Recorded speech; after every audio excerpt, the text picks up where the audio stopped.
Visiting Hoi An is like visiting a living museum. It was the most important trading port in Southeast Asia in the 16th and 17th century. It traded items like silk, ceramics and spices with China, Japan, Europe, India and even Arabia. Like all port cities, all these influences have left an indelible mark. So revered was Hoi An to the Japanese, they believed the very heart of all Asia, represented by a dragon, lived deep beneath the city. About 200 years ago, one long-forgotten people gained power over another, and other ports became bigger centres for trade. Hoi An sat forgotten, the jewel of the South China Sea, left to crumble and decay.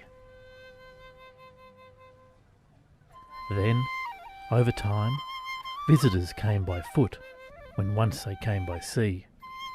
The dragon awoke from its slumber, and once again the sounds of artisans and merchants filled the ancient streets.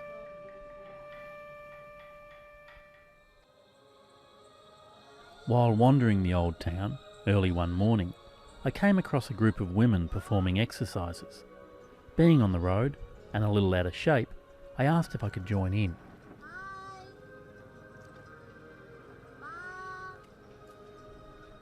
I then joined the group for breakfast, where I met Twat, who ran a local beauty parlour.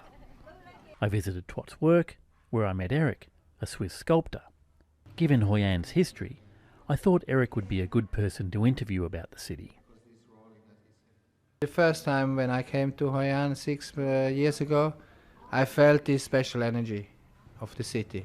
And I didn't really know what it was, but I was really touched about that energy. And then I realized that the value of Hoi An, it's so balanced, very, very well balanced. And you can see the situation, the geographic situation, it's in the middle of Vietnam, between north and south. It's in the middle of the climate, between the cold and the warm. So, I mean,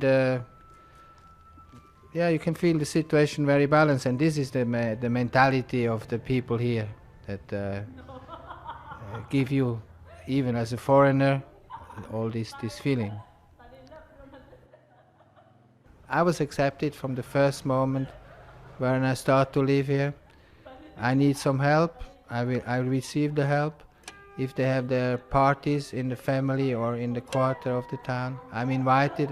From the first moment I'm a part of this life here. So this is what impressed me the most, I have to say.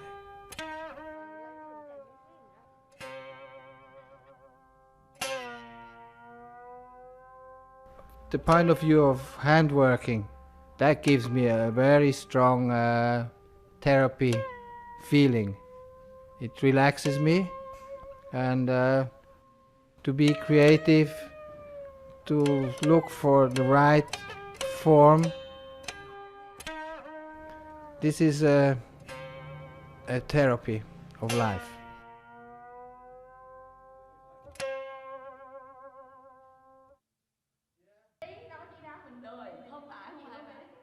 While filming at Eric's shop, a friend of his, a sham dancer, arrived. I persuaded her to dance on camera, and another aspect of Hoi An's rich history was revealed to me. The sham people were believed to have settled central Vietnam from Borneo. From the 7th to the 10th century, they controlled the spice and silk trade, and Hoi An was their commercial capital.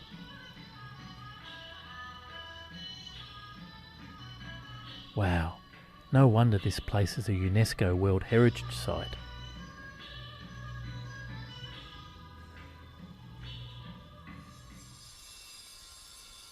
Eric suggested I visit Marble Mountain, about 25 kilometres north. It is a centre for stoneworkers and also has some Buddhist shrines and subterranean caves. I wandered deep down into the mountain, where I found sculptors had created a vision of hell.